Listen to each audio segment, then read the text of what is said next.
Así que somos mayoría para iniciar el presente módulo, la presente clase. Son los tres últimos módulos. Voy a compartir las diapositivas para tratar de contextualizar, para tratar de ubicarnos. Lo que hemos visto la anterior semana, hemos hecho referencia a los principios del derecho laboral. El principio protector, el principio de la continuidad de la relación laboral, el principio intervencionista, el principio de primacía de la realidad, el principio de no discriminación. Estos principios los hemos desarrollado de manera detallada, además con autos supremos, sentencias constitucionales, para que ustedes puedan entender de mejor manera cómo funcionan estos principios en el ámbito del derecho laboral. Simplemente aclararles que el tema de los principios en otras áreas del derecho, en otras materias del derecho, no se aplican de manera especial como se aplica en materia laboral. Hemos hecho referencia al principio protector con sus tres reglas de aplicación, formas de aplicación.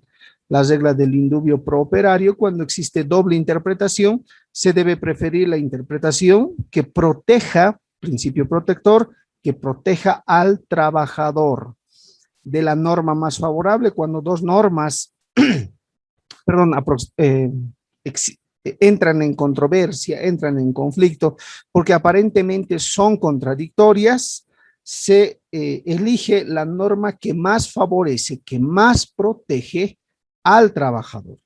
Y la regla de la condición más beneficiosa, esto tiene que ver con los derechos adquiridos. Si un trabajador ha adquirido un derecho durante el transcurso del tiempo y sin justificativo, sin razón alguna, el empleador decide suprimir ese derecho que ha adquirido por el transcurso del tiempo, entonces, bajo el principio protector, se debe aplicar la condición más beneficiosa en favor del trabajador y no así del empleador. El principio de continuidad y estabilidad laboral también hemos mencionado, ¿verdad? El núcleo del derecho laboral, la esencia misma, la razón de ser del derecho laboral radica en este derecho, que a la vez es un principio, el principio de estabilidad laboral, la continuidad de la relación laboral. Porque imagínense que un trabajador ha sido desvinculado, sea por causas legales o ha renunciado, el derecho laboral ya no protege a ese trabajador hasta que consiga un nuevo trabajo, ¿verdad? Entonces, el derecho laboral ya no protege a aquel trabajador que ha cesado en sus funciones. Entonces, lo que conviene para el derecho laboral es que ese trabajador tenga una larga duración en el trabajo, y así el derecho laboral va a regular las relaciones entre el empleador y el trabajador. No nos olvidemos que hemos señalado la anterior clase, la anterior semana, que el derecho laboral, en el derecho laboral, mejor dicho, se protege al económicamente débil de una relación laboral. Y en este caso, el económicamente débil, naturalmente, es pues el trabajador. ¿Por qué? Porque el empleador tiene los medios de producción, ¿verdad? Eso hemos hecho referencia y valga la aclaración y la reiterativa en estas clases. Luego hemos hecho referencia al principio de irrenunciabilidad de los derechos. No pueden renunciarse bajo ninguna circunstancia los derechos laborales. Así sea transacción, así sea conciliación, desistimiento, prescripción, ninguna de ellas vale para el derecho laboral. Inclusive habíamos mencionado que si un trabajador y un empleador deciden finalizar la relación laboral, el empleador le paga dentro de los 15 días calendario el finiquito correspondiente, pero es menor en la cuantía de los beneficios sociales, el trabajador puede aceptar ese dinero y posteriormente iniciar una demanda de reliquidación de beneficios sociales. No por el hecho de haber aceptado el monto de los beneficios sociales en primera instancia, quiere decir que más adelante no va a poder cobrar algún monto. En materia laboral no existe la prescripción, no existe la irrenunciabilidad, perdón, no existe la renunciabilidad de los derechos, no existe la conciliación, no existe la transacción, no existe el desistimiento. Entonces, razón por la cual en materia laboral, bajo el principio de irrenunciabilidad de los derechos, se protegen los derechos laborales de los trabajadores. También hemos hecho referencia al principio de inversión de la prueba. Hemos señalado con ejemplos, ¿verdad? Que en este caso, en materia laboral, no, el trabajador no tiene la obligación, no tiene la obligación de presentar prueba. No tiene la obligación, pero sí se encuentra facultado para presentar prueba, ¿verdad? Yo como trabajador cada mes me pagaban un monto de dinero por sueldo y me daban mi formulario correspondiente, mi cheque, mi boleta de pago, etcétera, ¿verdad? Cualquiera sea la denominación. Entonces lo iba guardando, guardando y guardando, cosa que al final, al momento de la renuncia, después de haber trabajado 20 años, resulta que no me quiere pagar mi beneficio social. Entonces, voy a presentar mi demanda ante el juzgado y voy a adjuntar esas pruebas que tengo como prueba de que he mantenido una relación laboral con el empleador, ¿verdad? ¿Eso para qué? Para que pueda proceder el tema de mis beneficios sociales. No está obligado, pero si tiene las pruebas que tuviera en su poder, las puede presentar sin ningún problema, pero no está obligado. Quien sí está obligado a presentar la prueba correspondiente es el empleador. Principio de inversión de la prueba. La carga de la prueba le corresponde al empleador y no así al trabajador. Sin embargo, el trabajador puede aportar las pruebas que tenga en su poder, pero no es obligatorio. Principio de primacía de la realidad, donde prevalece la veracidad de los hechos a lo determinado por acuerdo de partes en los documentos. Puede ser que en un documento, en un contrato, entre el empleador y el trabajador hayan firmado un contrato en el que solamente va a trabajar mediodía, 4 horas. Pero en la realidad resulta que ese trabajador se quedaba más allá de las 8 horas, inclusive 10 horas en algunos días. Por lo tanto, eso hace suponer que el trabajador realizaba inclusive horas extras, razón por la cual no, en el derecho laboral el juez no le da preferencia a los contratos que tiendan a encubrir una realidad, que aparenten una realidad. Entonces, en ese caso, el juez va a preferir la realidad antes que los documentos formales. Principio de primacía de la realidad, donde prevalece la veracidad de los hechos a lo determinado por acuerdo de partes en los documentos que suscribieren tanto el empleador como el trabajador. Principio intervencionista, hemos manifestado acerca de este principio varias veces, ¿verdad? El Estado se involucra en la relación laboral. Ustedes recordarán en el artículo 50 de la ley, perdón, de la Constitución Política del Estado, artículo 50, que establece que el Estado va a resolver a través de organismos administrativos y a través de tribunales, es decir, juzgados, conflictos emergentes de las relaciones laborales. No solamente esos conflictos emergentes de las relaciones laborales, sino también conflictos emergentes de la seguridad social y la seguridad industrial. La Constitución le ha otorgado una facultad al Ministerio de Trabajo, Empleo y Previsión Social para atender, para resolver, para solucionar estos conflictos que emerjan producto de las relaciones laborales. Principio intervencionista. El Estado interviene de manera directa en las relaciones laborales. Por lo tanto, en toda relación laboral concurren tres partes: el Estado, el empleador y el trabajador. Por eso se llama tripartito. ¿Se acuerdan, verdad?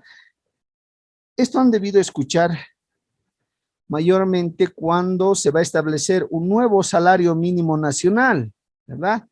El Estado, representado por el presidente, se reúne con el dirigente máximo de la Central Obrera Boliviana, ¿verdad?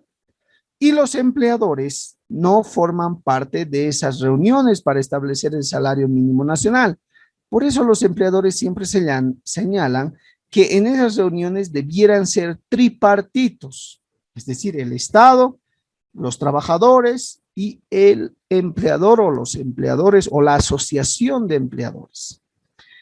La OIT, la Organización Internacional de Trabajo, ha recomendado a todos los países que intervengan los empleadores cuando se tenga que establecer un nuevo salario mínimo nacional, cuando se tenga que establecer medidas para mejorar la actividad productiva, y esas reuniones tienen que ser tripartitos. Así ha establecido la OIT, pero en Bolivia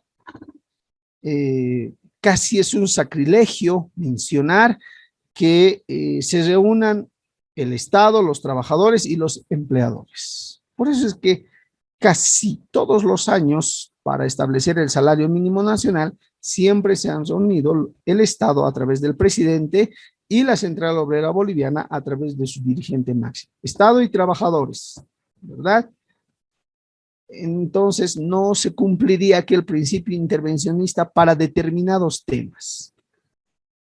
El principio de no discriminación, y hemos hecho referencia que se prohíbe la discriminación basada en sexo, raza, condición social, condición política, religión, etcétera. Se tiene que respetar en todo momento la intimidad, retribución, posibilidad de acceder a cargos jerárquicos en igualdad de condiciones, así como también el tema de los sueldos. Es algo que me he olvidado mencionar en la anterior clase, porque muchas veces en algunas empresas, no en todas, pero en algunas empresas, entre el varón y la mujer existe una diferencia salarial. Por el hecho de ser mujer, por el hecho de ser varón, existe esa diferencia salarial. Realizan las mismas actividades, pero al varón le pagan un poco más y a la mujer un poco menos. Existe esa diferenciación en algunas instituciones, en algunas empresas, por sobre todo aquellas empresas de carácter manual. Entonces, todavía en nuestro país, en la actualidad, existe discriminación, pese a que la Constitución, pese a que la Ley General del Trabajo, pese a que las normativas laborales prohíben la discriminación. Ahí hemos quedado la anterior clase, el día viernes específicamente, y ahora sí nos vamos a los derechos del empleador. El empleador tiene derechos y tiene obligaciones. El trabajador de la misma manera tiene derechos, pero también tiene obligaciones. Adelante, por favor. Disculpe, pasa que ahorita hablando sobre el principio del intervencionista, bueno, aquí tengo mis apuntes que se refería más que todo a la doble personalidad del Estado, ¿no es cierto?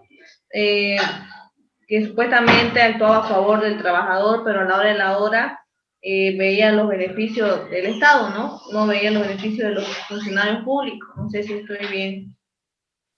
Sí, muchísimas gracias por la aclaración y evidentemente es así. Como estoy haciendo un resumen, ya no he tocado algunos temas, pero efectivamente la discriminación también tiene que ver con la doble personalidad del Estado. ¿Por qué? Y vamos a hacer un pequeñísimo resumen para que no se descontextualicen. Existen funcionarios públicos sujetos a la ley 2027, ¿verdad? Que se los denomina funcionarios públicos, estatuto del funcionario público. Y existen trabajadores que están bajo el ámbito de aplicación de la Ley General del Trabajo, ¿verdad? Dos regímenes laborales, si ustedes quieren dividirlo de esa manera. En el ámbito privado, el Estado le obliga al empleador a que respete todos sus derechos, aguinaldo, indemnización por tiempo de servicios, el tema de las horas extras, la prima de utilidades. Si obtiene una prima de utilidades, debe repartir con sus trabajadores, las horas extras que el empleador debe pagar al trabajador por esas horas extras que realice el trabajador. Por un lado, ¿verdad? El Estado interviene a regular, a imponer sanciones si el empleador no cumple con esos derechos laborales. Pero en su otra cara, el Estado también tiene que ver con el ámbito de que es un empleador más.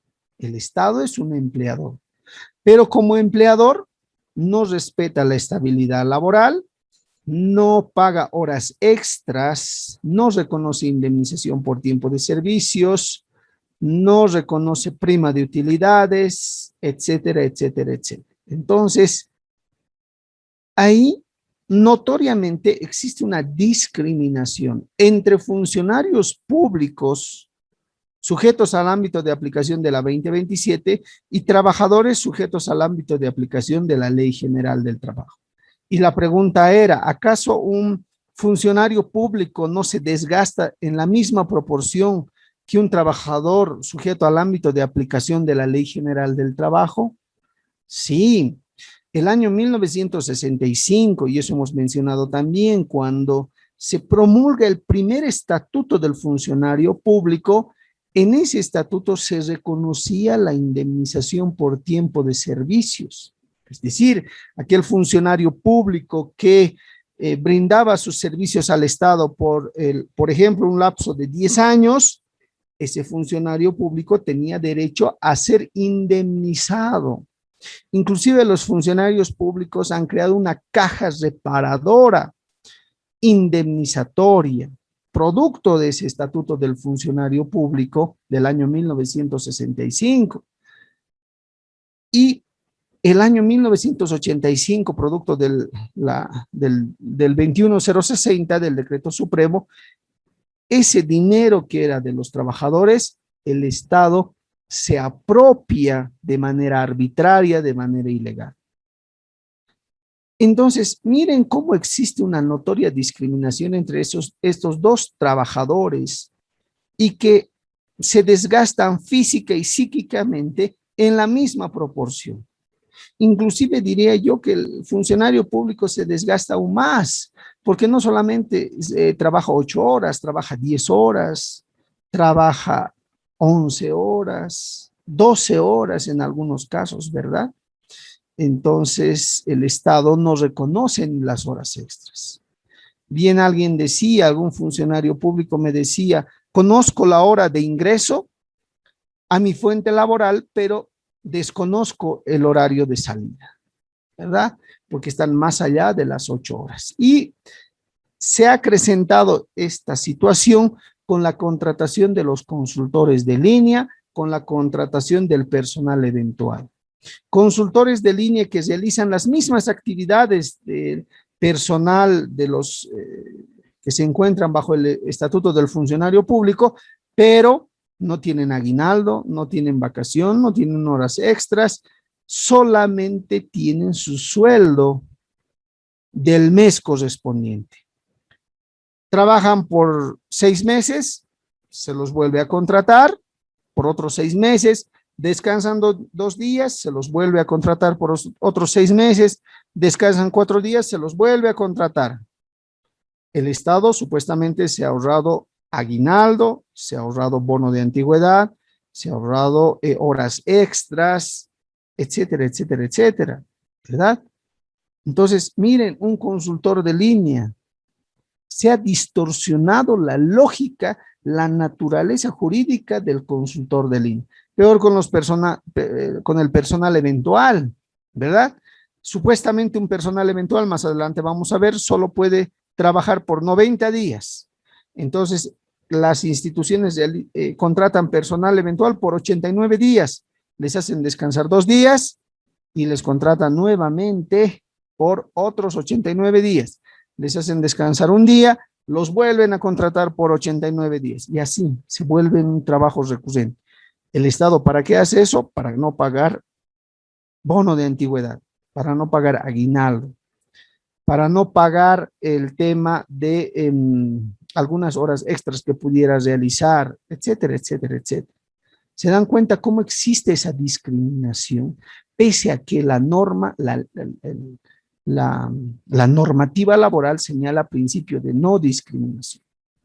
Ahora, tomemos en cuenta lo siguiente, y muchísimas gracias por la pregunta para que ustedes puedan ubicarse. Artículo 48 de la Constitución Política del Estado. Derecho al trabajo derecho al trabajo y al empleo. Artículo 48. Las disposiciones sociales y laborales son de cumplimiento obligatorio. Hasta ahí todo. Las normas laborales se interpretarán y aplicarán bajo los principios de protección de las trabajadoras y los trabajadores como principal fuerza productiva de la sociedad. Los derechos y beneficios reconocidos en favor de los trabajadores no pueden renunciar si son nulas las convenciones. Los salarios y sueldos devengados, derechos laborales, beneficios sociales no pagados tienen privilegio. El Estado promoverá la incorporación de las mujeres al trabajo y garantizará la misma remuneración que a los hombres por un trabajo de igual valor, tanto en el ámbito público como en el privado, lo que les decía, ¿verdad? Muchas veces existe una diferencia salarial.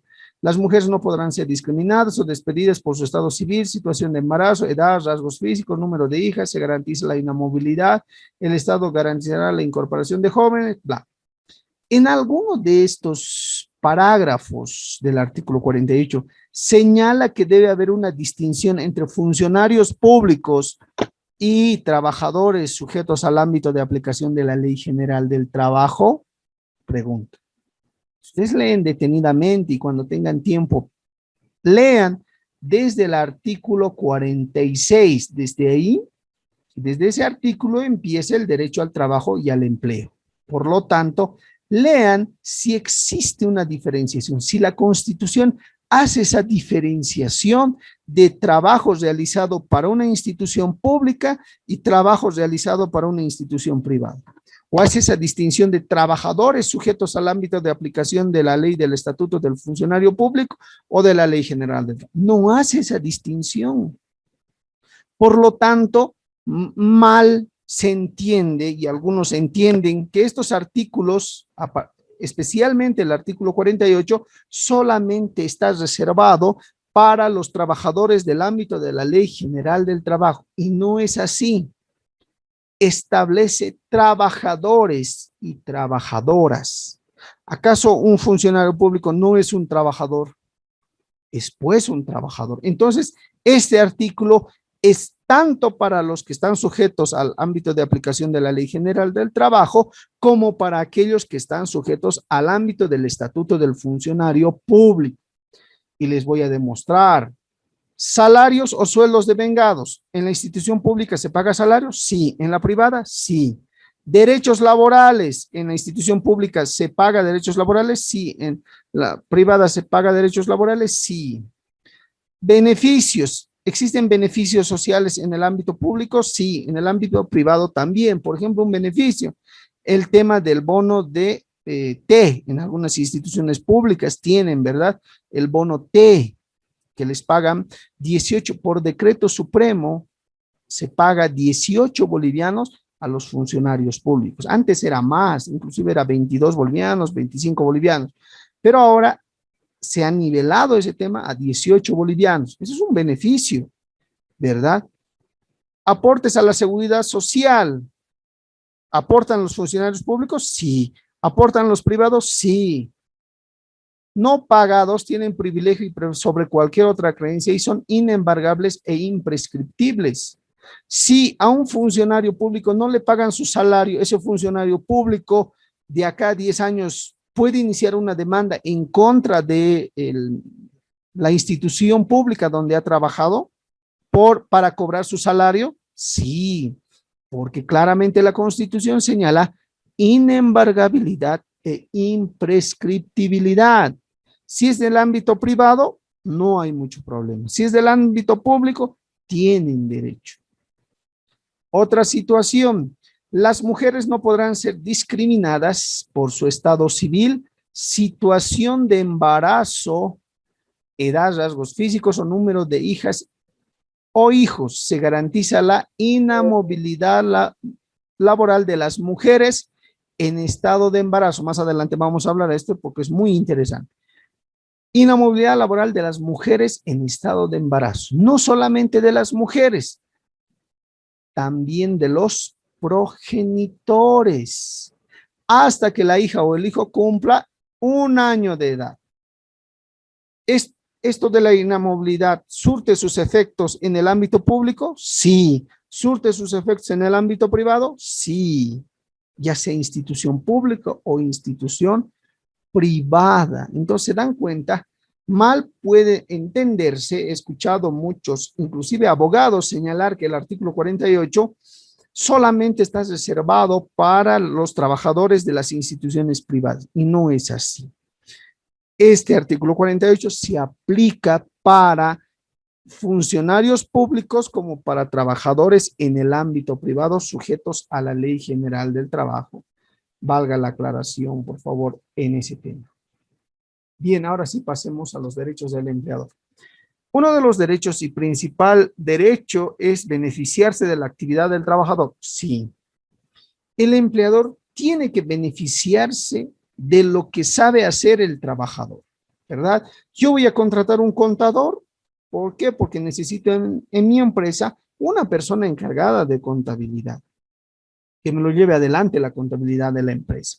¿Necesito un auditor? Sí, entonces yo tengo ese derecho de beneficiarme, perdón, de lo que hace mi trabajador en los distintos rubros, ¿verdad? Así también tengo derecho al jus variandi. Pero ¿qué implica el jus variandi? Jus variandi significa derecho de variar las condiciones laborales. Y el variar las condiciones laborales, es decir, yo podré mover, entre comillas, mover coloquialmente hablando, de su puesto que está en la ciudad del Alto a la ciudad de La Paz, o que se pueda trasladar a Santa Cruz, o se pueda trasladar a Cochabamba. Sí, yo como empleador tengo ese derecho de variar ciertas condiciones laborales del trabajador. Pero ojo, muchas veces se confunde este jus variandi como que el empleador tuviera todas las potestades para realizar lo que a él le convenga, y no es así. El jus variandi, si bien es un derecho de variar las condiciones laborales, tiene sus propios límites. Es decir, la norma, la jurisprudencia en este caso ha establecido límites al jus variandi y le dice, usted, señor empleador, puede variar las condiciones laborales sin ningún problema, pero en este marco, en este contexto, estos son sus límites. ¿Se dan cuenta? Vayamos a ver cuáles son los límites. Y para eso voy a, acá está, mostrarles el auto supremo. El auto supremo número 621, esto del año 2013. Específicamente este auto supremo se emitió el 8 de octubre del año 2013. El Tribunal Supremo de Justicia se manifestó en relación al jus variandi porque no se entendía cuál era el límite del jus variandi. Había la lógica de que el empleador contrataba a un auditor, por ejemplo. Entonces, como contrataba a un auditor, no lo podía despedir y le otorgaba un memorándum por el cual ya era el encargado de archivo, por ejemplo. Entonces el empleador decía, pero yo estoy ejercitando mi derecho del jus variandi, de variar las condiciones laborales. Entonces, el Tribunal Supremo de Justicia asumió esta situación y dijo, no es posible que el empleador tenga amplias facultades bajo la lógica del jus variandi. Así que tenemos que establecer sus límites. ¿Cuáles son sus límites? Acá está, es subrayado para que no podamos perderlos. Se los voy a leer. Es necesario referirnos al derecho de la parte empleadora de modificar las formas o modalidades del trabajo, jus variandi, bajo el entendimiento que el contrato de trabajo, si bien es de tracto sucesivo y dinámico, la posibilidad de variar sus condiciones mediante la facultad del jus variandi solo está limitado a cuestiones accesorias. Ojo, yo puedo ejercitar el derecho de variar las condiciones, pero no a lo esencial del contrato, sino a temas accesorios. El que yo haya contratado una persona, un trabajador, auditor, y que mañana le otorgue un memorándum de encargado de archivo o de ujier, ¿verdad? ¿Estoy cambiando una cuestión accesoria o estoy cambiando la esencia del contrato? Estoy cambiando la esencia del contrato, porque yo lo he contratado para que sea auditora o auditor de mi empresa. No he contratado para que sea encargado de archivo o tal vez ujier, ¿verdad? Entonces, cuando exista variación en la forma o modalidad de trabajo en su aspecto esencial, que cambie el trabajo en su aspecto esencial, pues lo que estoy haciendo es ingresar en una modalidad de acoso laboral.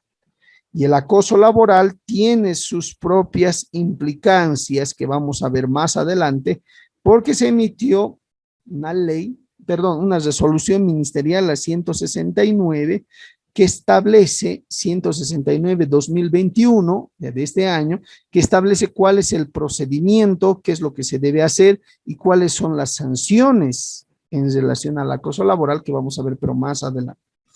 Entonces, solamente el jus variandi tiene efecto en las cuestiones accesorias de la relación laboral.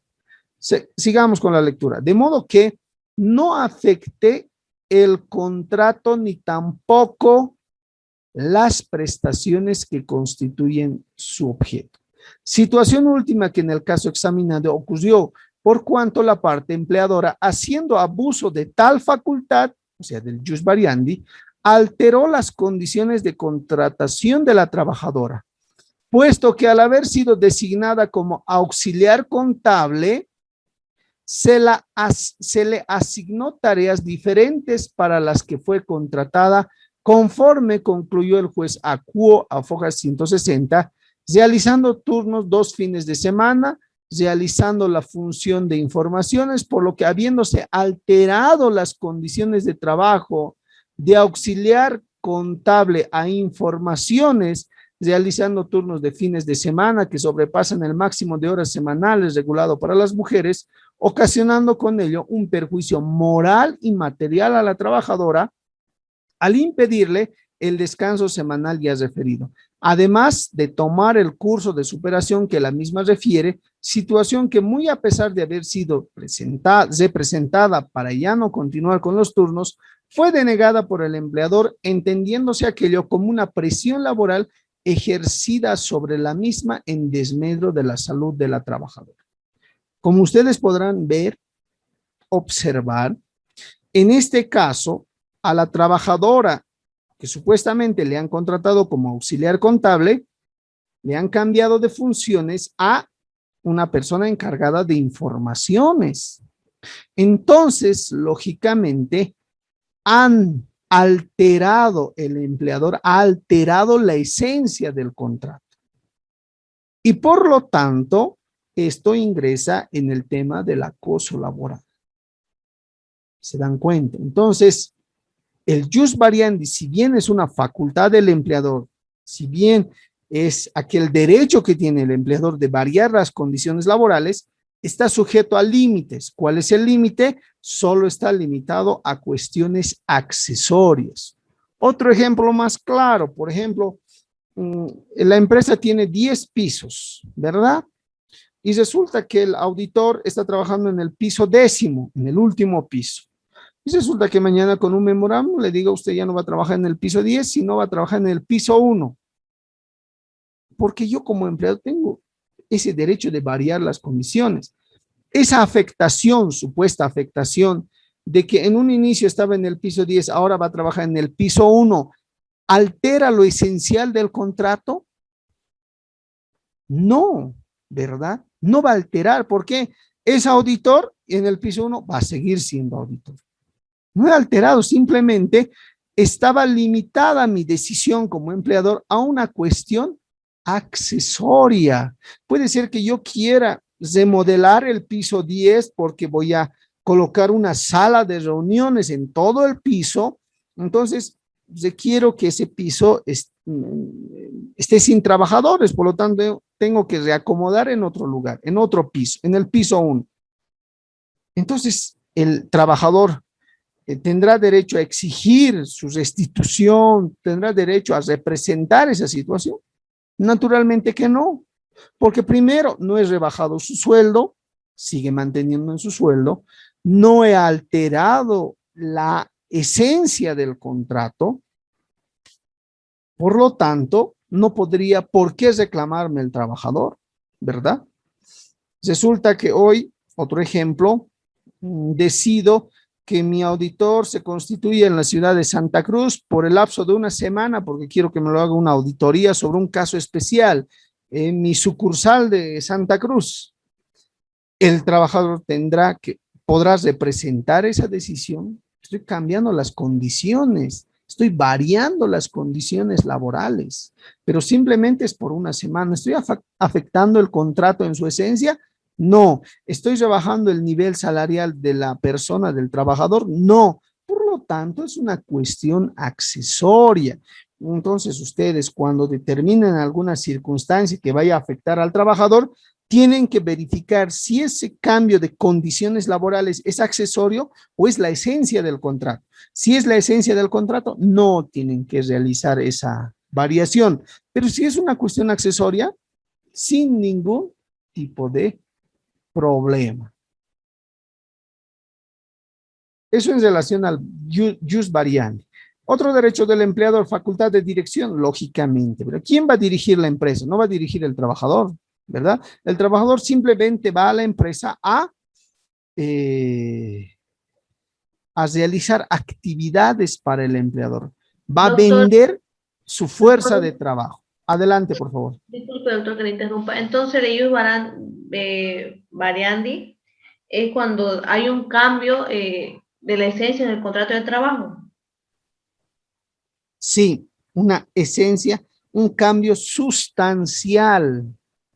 Si yo le voy a cambiar sustancialmente la esencia del contrato, el contenido del contrato, entonces ya estoy vulnerando los derechos del trabajador y esa acción del empleador ya no va a ser considerado jus variandi, sino va a ser considerado como acoso laboral hacia el trabajador. Es un aspecto que el empleador debe evitar, ¿verdad? Por eso es necesario hacer la diferencia.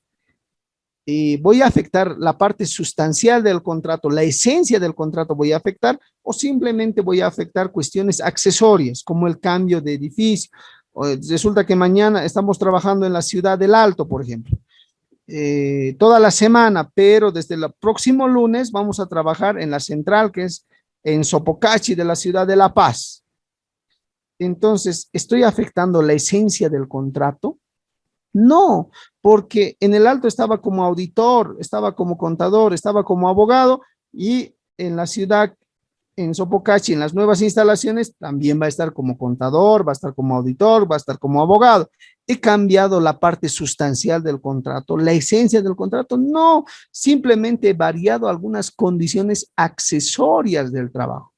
Tal vez voy a demoler las instalaciones de la ciudad del Alto, ¿verdad? Voy a demoler y voy a construir un edificio más gigante, entonces necesito que todos mis trabajadores estén en otro lugar. ¿Les he rebajado el sueldo? No. ¿He alterado la parte sustancial del contrato? No. Por lo tanto, estoy ejercitando mi derecho del jus variandi, el derecho de variar las condiciones laborales.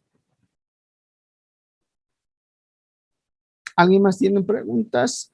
No se olviden, por favor, si alguien tiene alguna duda, interrumpirme, yo le voy a otorgar el uso de la palabra y vamos a absolver cualquier duda que ustedes tengan. Doctor, ¿cómo está? Buenas noches. Doctor, una consulta. En el caso de que el empleador decida mover a una persona a otro departamento, ¿por cuánto tiempo se consideraría jus variandi? En este caso usted dijo una semana, ¿no es cierto? Yo tenía en mi trabajo una persona que le han movido y le han dicho que iba a ser por 3 meses, que iba a estar en el departamento de Santa Cruz. Y de ahí para cuando cumplió los 3 meses, le dijeron que tenía que quedarse permanentemente ahí. Entonces, quería saber por cuánto tiempo más o menos se considera jus variandi y cuándo cambia, digamos, el tema. Bien, muchísimas gracias por la pregunta, porque es una muy buena y muy interesante pregunta. ¿Por qué? Porque muchas veces el empleador trata, entre comillas, de deshacerse del trabajador. No sabe dónde mandarlo. Entonces lo manda al interior. ¿Qué está haciendo el empleador? Y existe una bonita jurisprudencia en relación a este tema de los cambios bruscos que sufre el trabajador y tienen mucha relación con este tema del jus variandi. ¿Por qué? Porque muchas veces el empleador, como usted decía, decide mandarlo al interior del país. Pando, Tarija, Santa Cruz, Cochabamba, dependiendo dónde tiene sus sucursales el empleador. Pero ¿qué es lo que sucede acá? El trabajador tiene la facultad de representar esas instrucciones, esas órdenes del empleador. ¿En base a qué? Por ejemplo, en base a la salud. Imagínense que uno está trabajando en Santa Cruz y lo destinan a la ciudad de La Paz por unos 6 meses.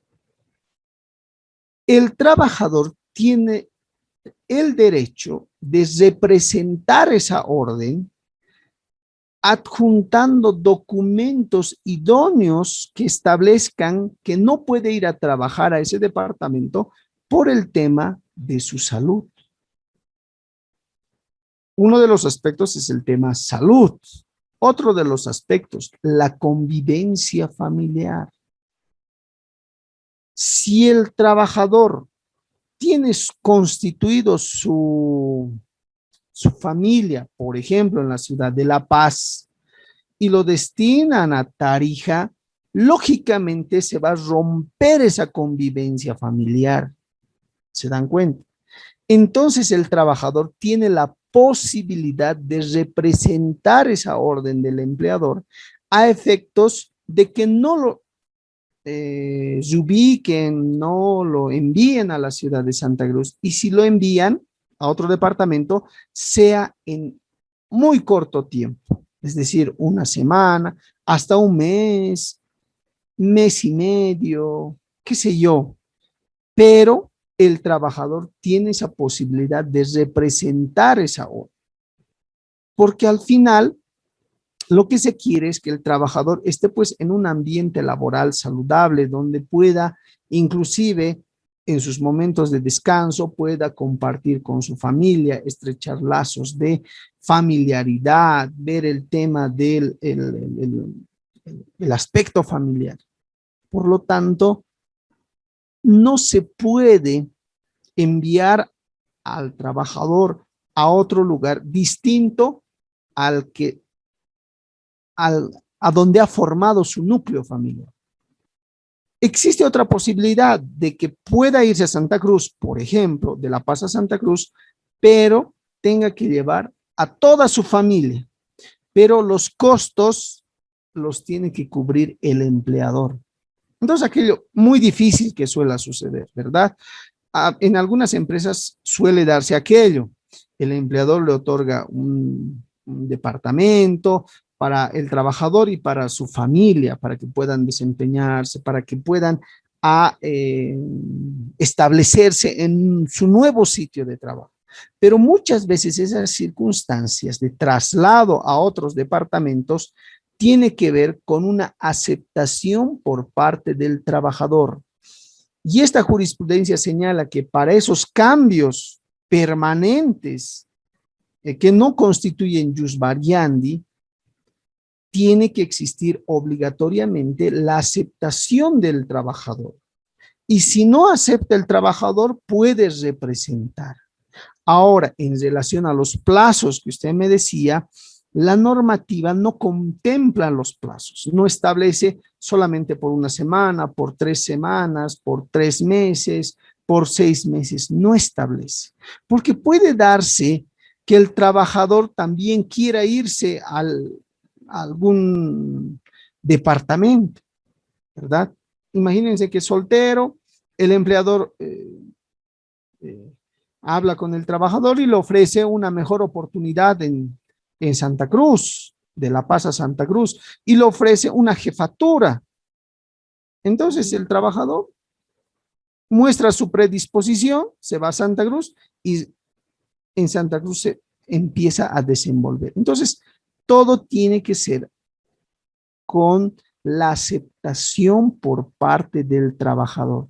Y si no acepta el trabajador, tiene esa facultad de representar esa orden y señalar que no puede ir, no puede trasladarse a ese lugar por situaciones de salud, por situaciones de familiaridad, porque al final el empleador no puede ejercitar su derecho, ese derecho que tiene del jus variandi, en menoscabar la integridad, la dignidad del trabajador o de la trabajadora, no solamente del trabajador, también la de su familia. Porque no nos olvidemos, como les decía en un inicio, que el salario no solamente es para el trabajador, el salario es para el trabajador y también para su núcleo familiar. Entonces, bajo esas circunstancias, no existe un plazo, la normativa no establece un plazo, la jurisprudencia tampoco establece un plazo, pero sí esa posibilidad de representar esas órdenes del empleador a efectos de que se reconsidere la situación. ¿Ya? Gracias, doctor. Bien, sigamos. Como les decía, facultad de dirección. El empleador es quien dirige la institución, la empresa, la facultad disciplinaria tiene que ver con las llamadas de atención y es un derecho del empleador. El día de ayer, hoy llega tarde un trabajador, 15 minutos tarde, mañana llega 20 minutos tarde, el día miércoles llega 30 minutos tarde, el empleador tiene el derecho de ejercitar su facultad disciplinaria, es decir, de cursarle los memorándums de llamada de atención, ¿verdad? O sea, el empleador está ejerciendo su facultad disciplinaria. Imagínense que el trabajador llega borracho a su trabajo. Entonces, naturalmente que el empleador puede otorgarle un memorándum de llamada de atención. O puede ser verbal, puede ser escrita, dependiendo de su reglamentación interna donde se establezcan las faltas que cometen los trabajadores. Generalmente las faltas se dividen en faltas leves, faltas graves y faltas gravísimas, cada una de ellas con su sanción correspondiente. Esa es la facultad disciplinaria del empleador. La potestad reglamentaria, el empleador emite circulares, emite instructivos, emite reglamentos internos para el mejor desenvolvimiento de la empresa. ¿Ya? El empleador tiene esa facultad. El día de mañana, naturalmente se ingresa a las 8 de la mañana, pero a través de un instructivo, potestad reglamentaria del empleador, el día de mañana, de manera excepcional, se ingresa al trabajo a las 7 de la mañana. Entonces, tiene esa potestad reglamentaria de decir, de 8 de la mañana hasta 8:05 existe la tolerancia. Desde 8:05 hasta 8:20, con un descuento de tanto porcentaje, y así, ¿verdad? Existen situaciones en las que el empleador va regulando, reglamentando ciertas circunstancias para el normal desenvolvimiento de su empresa. Esa es la potestad reglamentaria. Resulta que su reglamento interno de la institución ha quedado obsoleto, ya no se aplica debido al avance tecnológico. Entonces, el empleador decide realizar otro reglamento interno con la colaboración de los trabajadores, con la colaboración del Ministerio de Trabajo, pese a que ahora no están visando los reglamentos, pero para el mejor desenvolvimiento de la empresa. Entonces, está ejercitando esa su facultad, su potestad reglamentaria en el trabajo para desarrollar de mejor manera su empresa. Ahora bien, los deberes del empleador: garantizar el efectivo descanso del trabajador, lógicamente, ¿verdad? Tiene que garantizarse el descanso del trabajador. La jornada, esto vamos a ver más adelante, pero les adelanto. La jornada ordinaria es de 8 horas. 4 horas por la mañana y 4 horas por la tarde, con un descanso mínimo de 2 horas al mediodía. Puede ser más, puede ser 3 horas, puede ser 2 horas y media, pero tiene que garantizarse mínimamente 2 horas. Cuando la empresa, por las circunstancias, decida trabajar en horario continuo de 8 horas, no hay problema, solamente se debe garantizar el descanso del trabajador de media hora al mediodía, cosa que en esa media hora pueda consumir sus alimentos, ¿verdad? Entonces, el deber del empleador es garantizar el descanso del trabajador, obligatoriamente. Tratar con respeto al trabajador, lógicamente, ¿verdad? Los trabajadores deben tratar con respeto al empleador y viceversa, ¿verdad? El mismo trato que deben recibir. No por el hecho de que es trabajador, lo puede menospreciar el empleador, ¿verdad? Ambos, desde ambos escenarios. Respeto del empleador para con el trabajador y respeto del trabajador para con el empleador. Prohibición de discriminación con relación a los trabajadores, ya hemos hecho mención. Cumplir las normas de higiene industrial y seguridad ocupacional, ¿verdad? Por ejemplo, si es una empresa de construcción, seguridad, necesitan los trabajadores cascos, necesitan guantes, necesitan botas, necesitan arnés, todo lo que tenga que ver con higiene industrial, seguridad ocupacional, son deberes del empleador. Además, otro de los deberes: pago del salario al trabajador, lógicamente. Pago de aportes al seguro a corto y a largo plazo. A corto plazo, las cajas de salud. A largo plazo, para el tema de sus pensiones, ¿verdad? La ley 065, la ley de pensiones, ha establecido que el descuento que se le tiene que realizar al trabajador es del 12.71%. Esto es un descuento establecido en la norma y eso va al tema de su jubilación. En realidad va el 10%, el 2.71% se va subdividiendo. El realizar depósitos de retenciones establecidas en la ley, el famoso RCI, ¿verdad? Que también es un deber del empleador. Aquí existe un caso muy interesante que que el Tribunal Constitucional ha conocido. Les voy a comentar para que ustedes tengan una idea en materia de pensiones. Resulta que un trabajador ha trabajado durante casi 15 años en una empresa X. Y resulta que este trabajador decide jubilarse Para la jubilación necesitas dos requisitos que están establecidos en la ley de pensiones. El primer requisito es la edad y el segundo requisito, el número de aportes. Si es varón, 58 años, si es mujer, 55 años. Si es mujer, por cada hijo nacido vivo, se les rebaja un año hasta un máximo de 3. Entonces las mujeres 55, 54, 53, a los 53 años ya podrían jubilarse, ¿verdad? Por cada hijo nacido vivo, que se encuentre vivo, hasta un máximo de 3 se les va descontando en su edad de jubilación. En el tema de varones, 58 años. Ahora bien, ese es el primer requisito. Segundo requisito, el número de aportes. Cada trabajador, en este caso, tendría que tener como mínimo 120 aportes.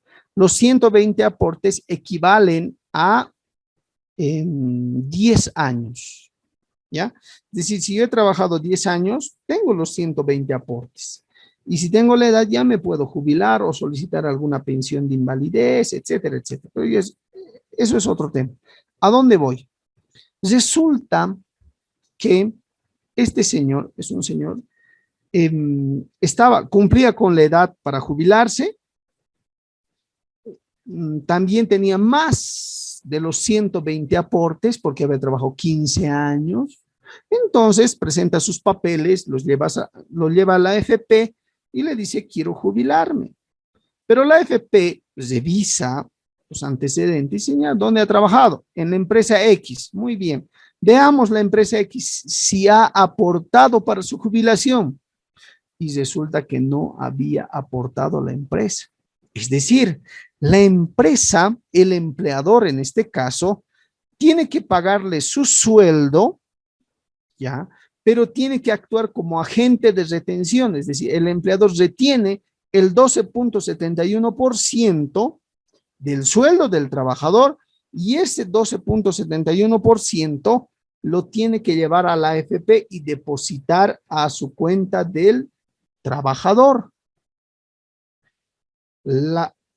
Y resulta que solamente había aportado aproximadamente los primeros 3 años, ese porcentaje.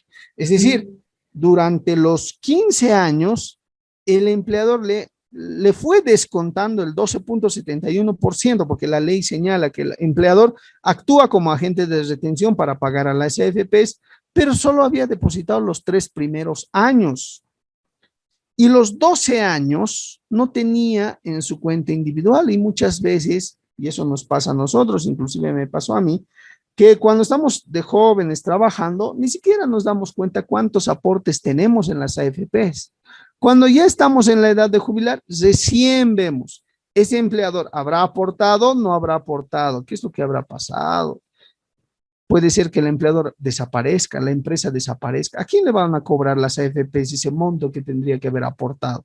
Por eso es bueno que uno cada 6 meses mínimamente vaya a sacar su extracto de las AFPs y revise si su empleador está aportando cada mes. Porque si no está aportando es más fácil reclamar en ese momento, ¿verdad? Avisar a las AFPs que inicien un proceso coactivo social a efectos de recuperar esos aportes, porque en realidad me están descontando de mi sueldo, no es una dádiva del empleador, ¿verdad? Mucho ojo con ese tema.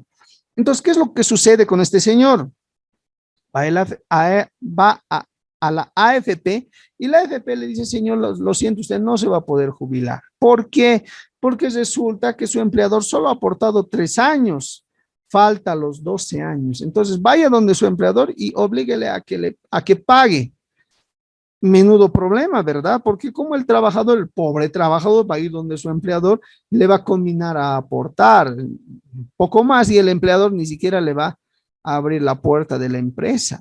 ¿Se dan cuenta? Además, la ley de pensiones señala que quien tiene la facultad de cobrar es la AFP a través de un proceso coactivo social.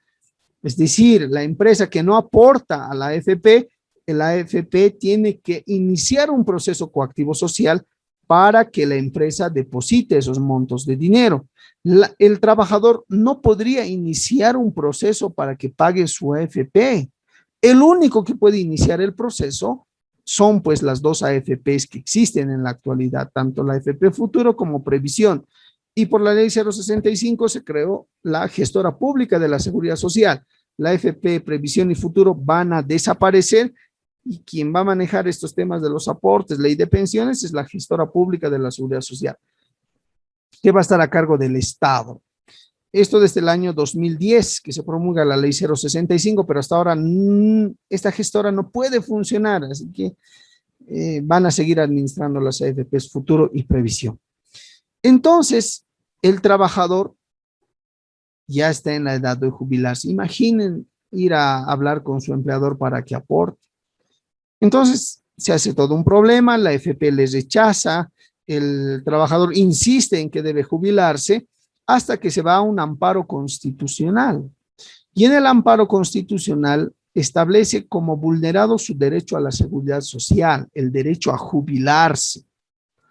Entonces, lo más interesante en esta sentencia constitucional es que el Tribunal Constitucional le da la razón al trabajador y le obliga a la AFP a que lo jubile, a que le otorgue una renta de jubilación. Y la AFP dice, pero Tribunal Constitucional, ¿cómo yo le voy a otorgar una renta si su empleador nunca ha aportado para su jubilación? Entonces yo no le podría dar la jubilación. Entonces el Tribunal Constitucional le dice al empleador, dice, señor, ¿de quién era la facultad de cobrar los montos al empleador? ¿Del trabajador o de la AFP? La ley dice de la AFP. Por lo tanto, ¿por qué esa responsabilidad le está cargando al trabajador? AFP, usted es responsable de iniciar un proceso coactivo social si el empleador no ha aportado el 12.71%. Por lo tanto, usted jubile al trabajador, otórguele una renta de jubilación al trabajador y alternativamente, como solo usted tiene la facultad de iniciar el proceso coactivo social en contra del empleador, inicie el proceso correspondiente, porque esa situación no la puede soportar el trabajador. Qué interesante, ¿verdad? O sea, las AFPs muchas veces y muchos trabajadores que ya están en esa edad de jubilación señalan, no va a proceder la jubilación porque su empleado nunca ha aportado o solo ha aportado la mitad, cuando en realidad la AFP debiera iniciar los procesos en contra de los empleadores para cobrar el monto que supuestamente ha retenido por concepto de sus AFPs y no lo ha depositado, se lo ha agarrado el empleador. Entonces, esta sentencia constitucional ha aperturado a que no es obligatorio, no es necesario que el trabajador tenga todos sus aportes para jubilarse. Basta que tenga los años y demuestre de alguna manera que ha trabajado en esa institución, pese a que esa institución no ha aportado a las AFPs tienen la obligación de jubilar.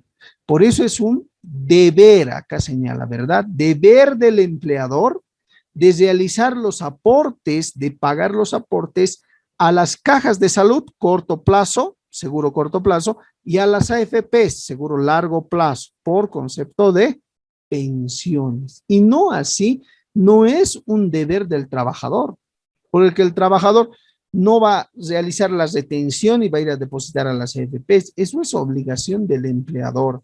Pagarle su sueldo, pero retener el 12.71 y ese dinero del 12.71 ir a las AFPs y depositar a su cuenta individual del trabajador. Deber del empleador. Miren qué interesante ese tema. Luego, realizar depósitos, retenciones establecidas en el RCIVA. Cambio de empleador y muerte del mismo. La sustitución del empleador no afecta a la validez de los contratos existentes, lógicamente, ¿verdad? Por ejemplo, Coca-Cola, Paceña, ¿desde qué año están funcionando? ¿Cuántos empleadores, cuántos gerentes generales han debido pasar por esas instituciones? Y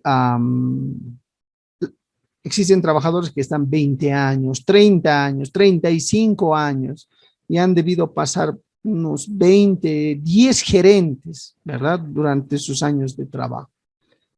Esa sustitución del empleador no afecta de ninguna manera y no podría afectar los contratos existentes, no tendrían por qué afectar. Porque imagínense, 2 años el empleador, el gerente general, luego lo cambian, lo sustituyen, viene otro gerente general, firman otro contrato de trabajo. Solamente está 1 año, viene otro gerente general, otro contrato de trabajo. No tiene sentido. No existe lógica en esa actuación. Por lo tanto, el derecho laboral, en el derecho laboral, señala que la muerte del empleador, el cambio de empleador, no afecta la validez del contrato. El gerente actual no puede decir, pero ese contrato es del año 85 y estaba otro gerente y yo no voy a reconocer ese contrato. No, señores. Para el derecho laboral, el cambio del empleador, la muerte del empleador, no afecta la validez de los contratos. No puede decir, pero con el gerente, con el empleador, con el dueño que has firmado el contrato, ha fallecido, por lo tanto, yo no voy a reconocer. No, no afecta el cambio del empleador ni la muerte del empleador, no puede afectar la validez de los contratos existentes. Ahora vayamos a los derechos del trabajador. Si son deberes del empleador, se convierten en derechos del trabajador, lógicamente. Al pago de su salario, el trabajador tiene derecho a que le paguen su salario, sino porque trabaja, ¿verdad? Si no, estaríamos en una situación de esclavitud. 2, a la seguridad y condiciones adecuadas de trabajo, lógicamente. Al seguro de corto y largo plazo tiene derechos. Es obligación del empleador, pero es un derecho del trabajador. También el trabajador tiene derecho a no ser objeto de discriminaciones. Hay una ley de la discriminación, por lo tanto, los empleadores deben tomar sus recaudos correspondientes en relación a estas circunstancias. Derechos del trabajador a la libre expresión y la libre asociación. Una empresa, y esto es muy importante que sepan, una empresa cuyo número de trabajadores sea 20 o más, o sea, 20 trabajadores o más trabajadores, tienen derecho o tienen la obligación de constituir un sindicato en esa empresa. Esa es la regla. 20 trabajadores o más, obligatoriamente, tienen que constituir un sindicato. Si son menos de 20 trabajadores, no hay obligación de constituir un sindicato, sino simplemente se forman comités mixtos de trabajadores. Pero 20 trabajadores o más de 20 trabajadores, obligatoriamente tienen que conformar su sindicato. Y ese es un derecho que tienen los trabajadores de asociarse para defender sus intereses. Lamentablemente, en la actualidad, los sindicatos ya no están de acuerdo a su naturaleza. El sindicato se forma ¿para qué? Para defender los derechos de sus agremiados, de sus asociados. El empleador no va a pagar aguinaldo, entonces el sindicato sale al frente y reclama el aguinaldo correspondiente. Pero en la actualidad los sindicatos ahora ya están contratando al personal, no ingresa a una empresa si no es por medio del sindicato. El dirigente sindical tiene que dar su aval y para dar su aval cobra un monto de dinero. Entonces se ha desnaturalizado la esencia del sindicato. Se hacen declarar en comisión los dirigentes sindicales. Cuando se declara en comisión, no trabajan 1 año, hasta 2 años mientras dure su ejercicio sindical. Tienen derecho al fuero sindical, no pueden ser despedidos, amenazados. Imagínense, de 20 trabajadores que se hagan declarar en comisión 3, el empleador solamente va a contar con ¿cuánto? 17 trabajadores. Y va a pagar de lo nada a 3 trabajadores porque supuestamente están en comisión. Y los que están en comisión se les paga todos sus sueldos de manera íntegra, sin ningún descuento, por ninguna circunstancia. Entonces imagínense, Yo empleador, se supone que mis 20 trabajadores tienen que estar trabajando, pero 3 trabajadores se han declarado en comisión porque son dirigentes y les tengo que seguir pagando. Solamente voy a contar con 17 trabajadores. ¿Se dan cuenta? Entonces, esta lógica del sindicato en la actualidad se ha ido distorsionando muchas veces en muchas empresas. Pero bueno, así está la situación. Tienen derecho al pago de beneficios sociales cuando correspondan. Tienen derecho a contar con adecuadas normas de higiene y salud ocupacional. Tienen derecho a la actualización constante del uso, por ejemplo, de medios tecnológicos. Y esto tiene que ser pagado naturalmente por el empleador. Resulta que un sistema, ¿verdad?, de mensajería. Entonces, el empleador lo que tiene que hacer es realizar una actualización, contrata una institución para que sus trabajadores se actualicen en esa herramienta informática y quien tiene que pagar es pues el empleador. No puede correr por cuenta del trabajador porque se supone que son esas actualizaciones que van a favorecer a la empresa. Pero echa la ley, echa la trampa. ¿Qué es lo que sucedía o sucede comúnmente? El empleador a su trabajador lo beca al exterior para que aprenda alguna circunstancia, para que a su retorno ese trabajador pues aporte con sus conocimientos a la empresa. Entonces, con todo pagado al trabajador, va a hacer un curso a Europa, por ejemplo. Luego de un año regresa y a los 2 días renuncia. Suele darse casos así. Por lo tanto, el empleador lo que tendría que hacer es un contrato adicional, una adenda a su contrato, estableciendo que si bien el empleador va a correr con todos los gastos para que se actualice en su formación y cuando regrese al país, por lo menos en la empresa esté unos 5 años adicionales. Se puede esos adendas al contrato. En caso de que el trabajador decida renunciar, entonces, antes de los 5 años, deberá pagar todos los gastos en que ha incurrido el empleador en esa actualización, ¿verdad? Porque no es justo, y ahora sí me pongo de parte del empleador, mandar a mi trabajador a que se especialice, a su retorno, a los 2 días renuncie. Y de paso, o sea, yo he pagado en vano, no me ha servido de nada porque se fue a trabajar a una empresa que es mi competencia y ahí le pagan mejor y ellos no han invertido en esa actualización, ¿verdad?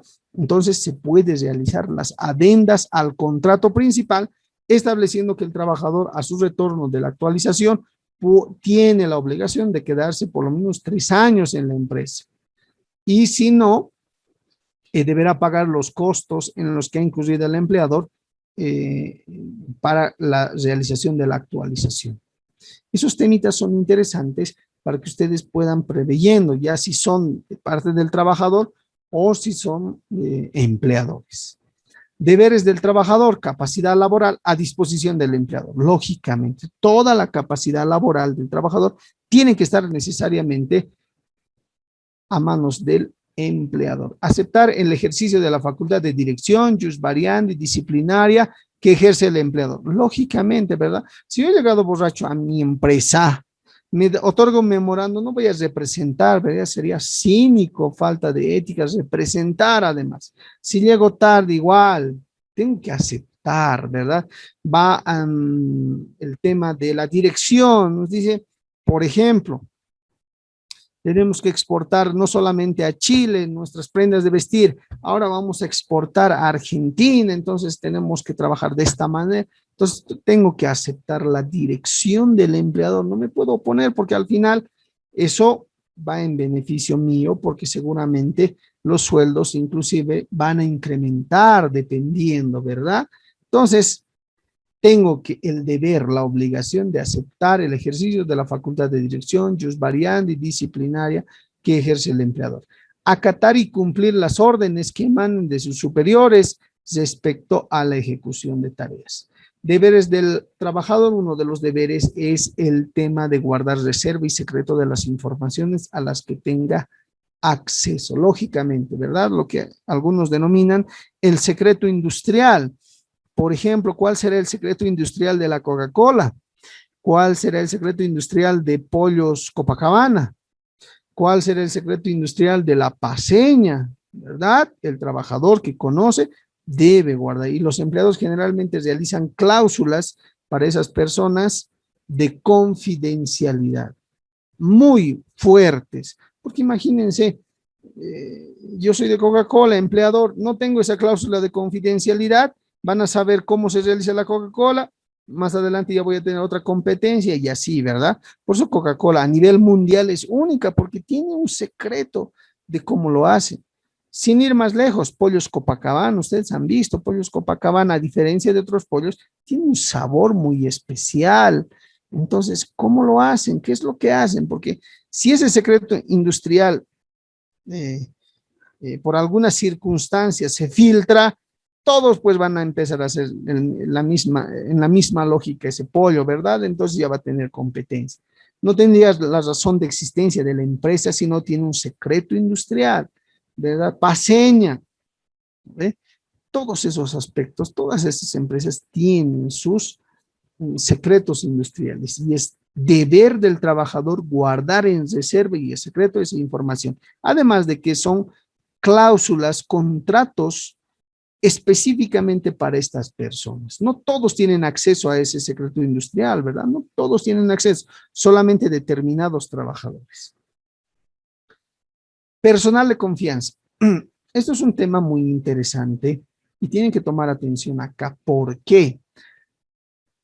Porque si yo les pregunto, ¿quién es personal de confianza? Ustedes me dirán el gerente, el jefe, el director, todo ese staff, todo el staff de una empresa son pues personal de confianza.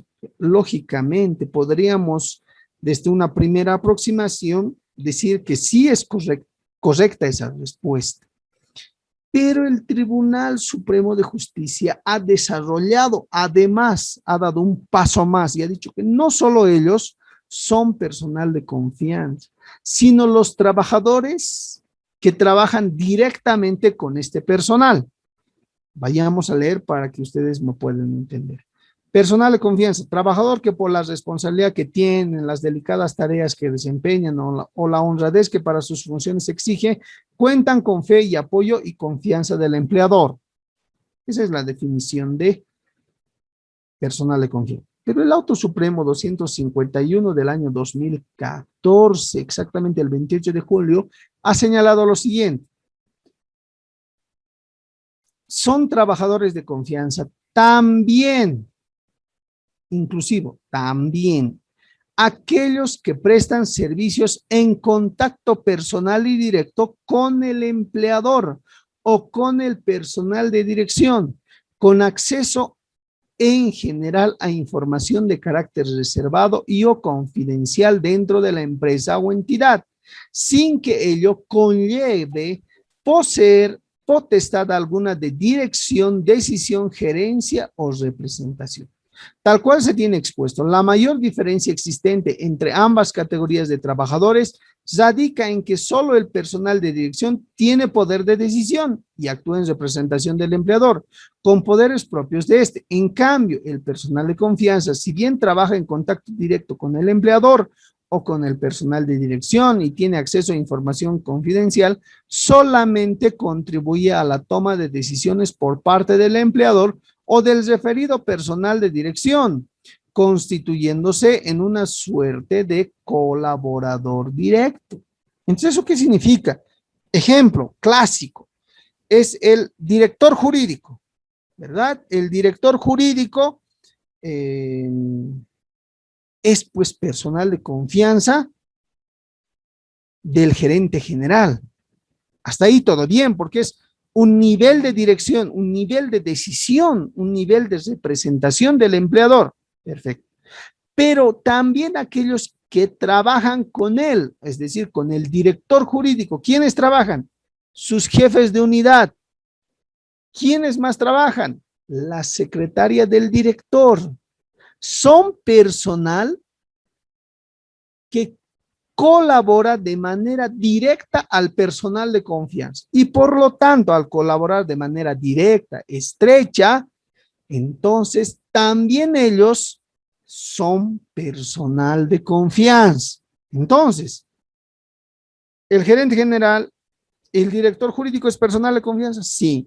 ¿Sus jefes de unidad del director jurídico son personal de confianza? Sí, porque trabajan directamente con él. ¿La secretaria del director jurídico es personal de confianza? Sí, porque trabaja directamente con él. Entonces, el Tribunal Supremo de Justicia ha ampliado el alcance del personal de confianza. Ojo, y esto es muy importante porque el personal de confianza, por ejemplo, no está sujeto a el horario de las 8 horas. El personal de confianza, cuando se trata de personal de confianza, no puede cobrar horas extras. Entonces, si el director jurídico no puede cobrar extras, lógicamente, ¿verdad? ¿Por qué? Porque es director jurídico, personal de confianza. Pero el jefe de unidad de la dirección jurídica, la secretaria de la dirección jurídica, también son personal de confianza. Por lo tanto, ellos tampoco van a poder cobrar las horas extraordinarias. Eso hace al personal de confianza. Miren cómo el Tribunal Supremo ha ampliado la categoría de los trabajadores que están catalogados como personal de confianza. Y eso es muy importante saber, no solamente en ese tema. Por ejemplo, el chofer del gerente general, ¿será de confianza? Sí, porque el chofer, ¿qué es lo que hace? Por ejemplo, tiene que ir a recoger al gerente general a su casa, ¿verdad? Entonces tiene que estar a las 7 de la mañana ya en la puerta de su casa, esperando a que el gerente general salga. Llega a la oficina y el chofer no está haciendo nada, ¿verdad? Al mediodía lo tiene que llevar al gerente general. Luego lo tiene que traer de regreso a la oficina. Al finalizar la tarde, muchas veces el gerente general se queda a reunión hasta las 10 de la noche. Entonces, el chofer tiene que quedarse hasta que el gerente general se desocupe, puede ser 10 de la noche, 11 de la noche.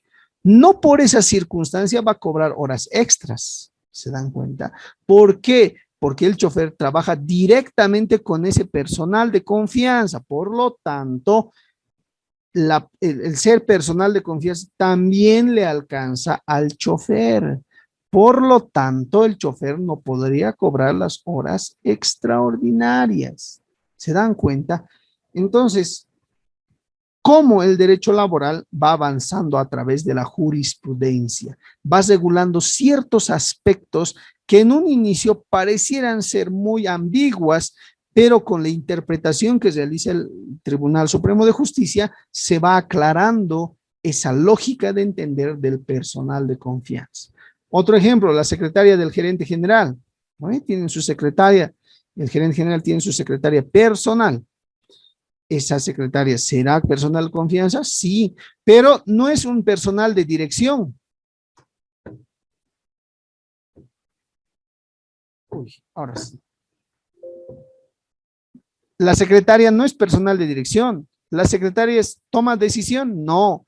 La secretaria ejerce representación. No, es simplemente la secretaria del personal de confianza. Por lo tanto, como la secretaria trabaja con ese personal de confianza, también está alcanzado como persona de confianza. Miren cómo este auto supremo ha establecido esa circunstancia.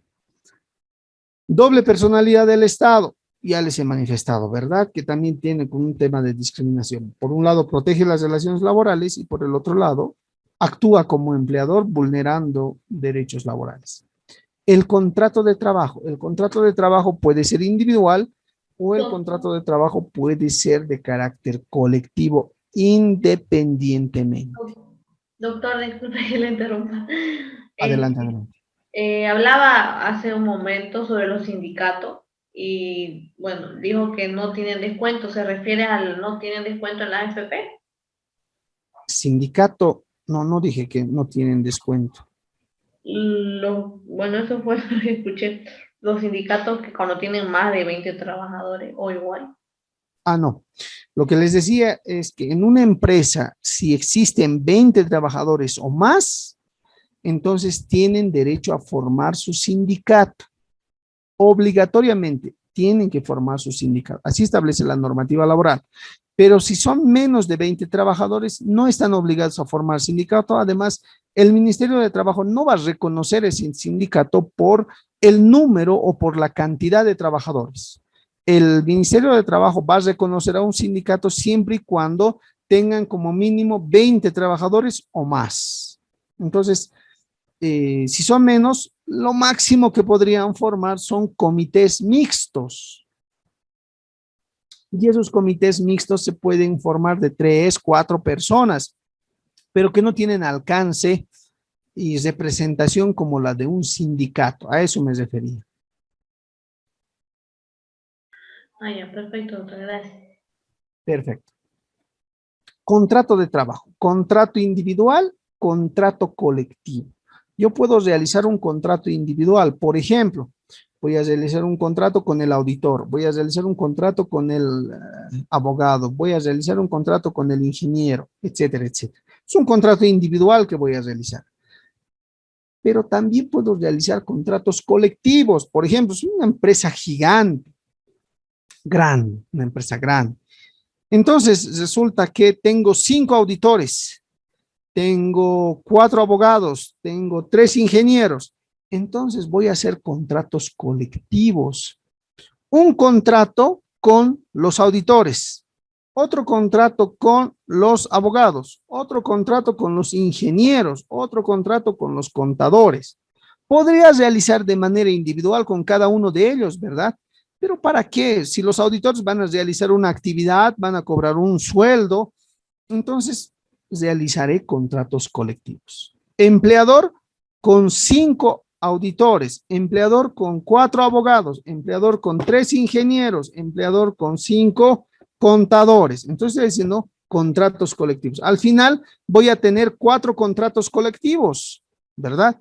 Podría tener contratos individuales, podría tener más de 30 contratos individuales, pero la mejor manera de desenvolver mis actividades es realizar contratos colectivos cuando se trata de varias personas que van a hacer similares trabajos, ¿verdad? Los abogados, solo con los abogados. Auditores, solo auditores. No podría ser pues contratos con auditores, abogados, contadores, ingenieros, un solo contrato, ¿no ve? ¿Por qué? Porque el ingeniero va a realizar distintas actividades a las del abogado. El abogado va a realizar distintas actividades a las del contador, el contador. Entonces, no puedo realizar un solo contrato, ¿verdad? Por lógica. Entonces, contratos individuales, contratos colectivos, la norma los reconoce sin ningún problema. Modalidades. Ahora sí vienen las modalidades de las Doctor, contrataciones. Adelante. doctor, disculpe que le interrumpa. Una consulta en un contrato individual, a una persona ¿cómo se le nivelaría en su salario, digamos, respecto a otro que igual realiza el mismo trabajo, digamos? ¿Sería una adenda? Ya, ¿qué es lo que pasa? Suele suceder muchas veces. Imagínense que estamos en el año 2010. Yo he contratado a un contador por la suma de 1.500 bolivianos, ¿verdad? 1.500 bolivianos. Pero este contador pasa 2 años y ya tiene su bono de antigüedad, va a ganar un poquito más. Ya tiene sus vacaciones, ya tiene sus aguinaldos, ¿verdad?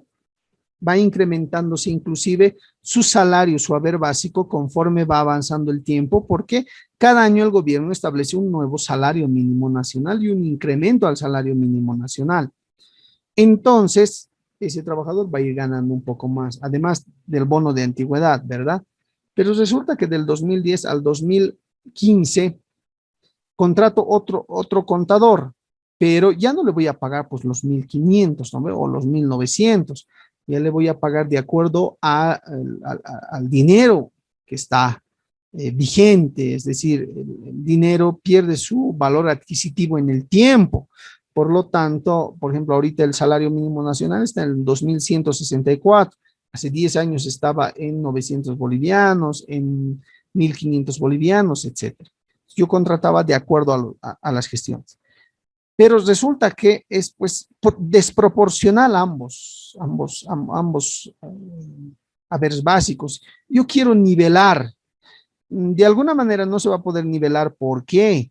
Porque este contador que ha entrado el 2010 ya tiene derechos que ya han sido adquiridos, por ejemplo, el bono de antigüedad, la vacación. Por bono de antigüedad, entonces va a tener que, el empleador va a tener que pagar un poco más, ¿verdad? Y va a tener vacaciones, más vacaciones ganadas. En cambio, un contador que voy a contratar este año, entonces no va a tener ningún derecho, solamente su salario. Y poco, conforme vaya pasando los años, va a tener sus derechos laborales que vaya ganando conforme vayan pasando los años, ¿verdad?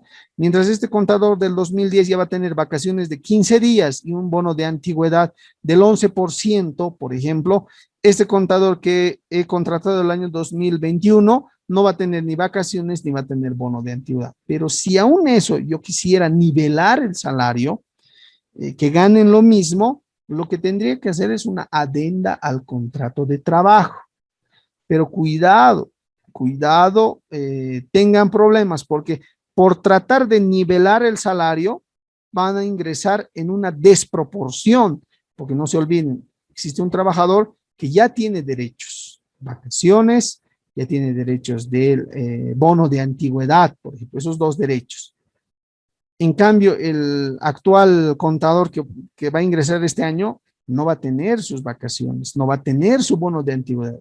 Pasará 2 años para tener su bono de antigüedad. Pasará un año para tener su derecho a las vacaciones. Entonces, tienen que medir esas circunstancias y tomar la mejor decisión. Pero si ustedes quieren realizar una nivelación salarial, lo que se aconseja es una adenda al contrato de trabajo principal, original, a la que se ha realizado, se le hace una adenda solamente en relación al salario, pero tomen en cuenta esos derechos que ya ha ido ganando el trabajador. En la adenda no podría reducir esos derechos, ¿verdad? No podría decir, por ejemplo, por el presente contrato se adenda en relación al salario y ya no tiene derecho a las vacaciones ni tiene derecho al bono de antigüedad. ¿Qué están haciendo? Están ingresando en el tema de vulneración de la Constitución, donde se señala que los derechos laborales, beneficios sociales son irrenunciables, no pueden renunciar. A través de la adenda no podrían desconocer esos derechos laborales que ya han sido consolidados a favor del trabajador. Ojo, tengan mucho cuidado en esos temas. No solamente vean el salario, vean los demás componentes que tienen que ver con el salario. Ya, vamos a las modalidades. Bueno, ya estamos en la hora. Quedaremos aquí, por favor, modalidades, contratos de trabajo. Esto es muy importante para saber qué clase de contrato voy a realizar y de acuerdo a qué circunstancia. ¿Cuándo voy a realizar un contrato por tiempo indefinido? ¿Cuándo puedo realizar un contrato a plazo fijo? ¿Cuál es el límite que me otorga la ley en los contratos a plazo fijo? ¿Cuál es la condición para realizar contratos eventuales? El contrato de temporada por realización obra o servicio, inclusive los contratos de aprendizaje. Imagínense que los contratos de aprendizaje tienen una duración o pueden durar 2 años como máximo, imagínense, pero eso tiene que ser de carácter escrito. Eso vamos a ver el día miércoles, por favor, y ya les he pasado las diapositivas de la segunda semana que se encuentra ya en la plataforma correspondiente. Tienen la tarea, los foros 3 y 4 para que vayan resolviendo, por favor. También el examen que seguramente se va a habilitar. Ya he pasado a sistemas, seguramente el examen se va a habilitar una vez que terminemos este módulo. Van a tener una semana aproximadamente para resolver el examen. Por favor, tomen en cuenta esos aspectos. Habiliten sus micrófonos, voy a llamar lista, por favor.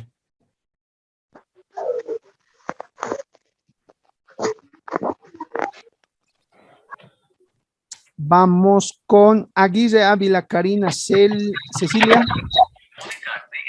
Presente, doctor. Perfecto. Bustos Solís Miguel Ángel. Garrido Avendaño Ilsen. Presente, doctor. Jiménez Alemán Carla Jimena.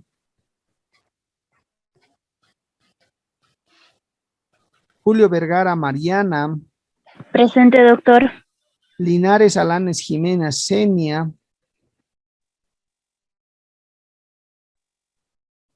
Maceiros Martínez María Alejandra, Presente, doctor. Maldonado Molina Telma, Presente, doctor. Monroy Gumiel Ingrid Alejandra, Presente, doctor. Murga Flores Óscar Adolfo, Ortuño Guata Gabriela Ángeles, Pacheco Cusi Rosemary, Presente, doctor. Pacheco, Sí. Rosemary Pacheco, presente. ya, Doctor, disculpe, ¿registrado resistencia de Ortuño? Ortuño Guata Gabriela, ¿ustedes? Sí, Sí, soy yo. Doctor, Carla Jiménez también, por favor.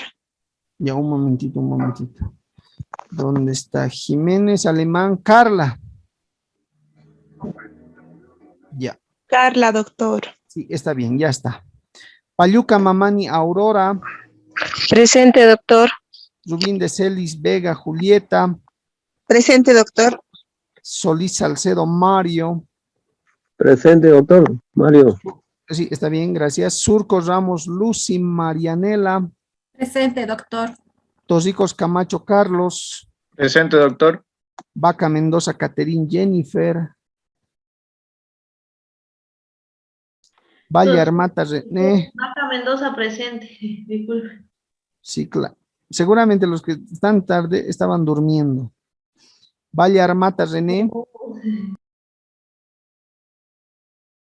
¿alguien más? ¿Alguien más que no he considerado tal vez? Bien, yo creo que todos. Presente, doctor. René Valle. Valle Armata René, ya. Perfecto. Bien, ¿alguien más? Presente, doctor. Doctor, tengo una duda, disculpe, en cuestión de la tarea del Word, de la tarea 2.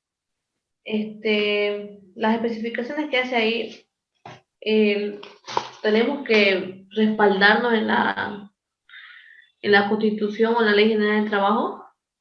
¿O podemos... Valle, presente, doctor. Sí, sí, Valle ya está presente.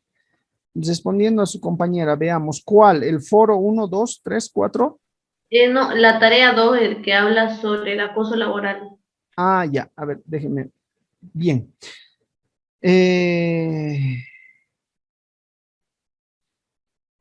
El Estado, la Constitución Política del Estado señala, el Estado protegerá la estabilidad laboral. Se prohíbe el despido injustificado y toda forma de acoso laboral. La ley determinará las sanciones. Eso establece el artículo 49. ¿No ve? Se prohíbe el acoso laboral. Muy bien. Ya sea en el ámbito público o en el ámbito privado. Además, señala, el acoso laboral, conocido como mobbing, término inglés, significa asediar, acosar, acorralar, etcétera, ¿verdad? He dado un concepto ahí. Ahora, yo les estoy señalando lo siguiente, y el trabajo que ustedes tienen que señalar es lo siguiente. Identificar las formas de acoso laboral que ustedes consideren y posteriormente desarrollar alternativas internas de solución con la finalidad de evitar riesgos en la empresa, lo que acá denomino la organización, pero para evitar, digamos, identificando una forma de acoso laboral, ¿cuál sería? La recargada labor, tareas, ¿verdad? O sea, yo tengo un manual de organización de funciones y me señalan las tareas que tengo que realizar. Por ejemplo, si soy auditor, tengo que realizar auditorías a cuentas contables, etc. Pero además me dan auditoría jurídica, me otorgan esa, mediante memorándum, que realice auditorías jurídicas. No puedo realizar pues auditorías jurídicas, ¿verdad? Por el tema de mis funciones. Porque la auditoría jurídica es una auditoría especial. Por lo tanto, me están recargando trabajo y esa es una forma de acoso laboral. Estoy identificando esa forma de acoso laboral. Ahora, ¿qué alternativas podría desarrollar para solucionar ese problema? Contratar una auditoría o contratar un personal especializado que se encargue de realizar una auditoría jurídica. ¿Verdad? Es una solución. Entonces, lo que ustedes tienen que hacer es identificar esas formas de acoso laboral que se podrían dar en una empresa. Un máximo, doctor, de una hoja, media hoja. Ah, ya, muy bien. Un máximo de unas 2 hojas, mínimo 2 hojas y máximo las hojas que ustedes quieran. Ah, ya. Ya, doctor, gracias. Era mi duda. Perfecto. Bien, los espero el día miércoles, por favor, a la misma hora. Y que tengan una muy buena noche. Muchísimas gracias. Buenas noches, doctor. Gracias. Gracias, doctor. Hasta luego. Gracias, doctor. Hasta luego. Buenas noches. Buenas noches, que les vaya muy bien. Hasta pronto.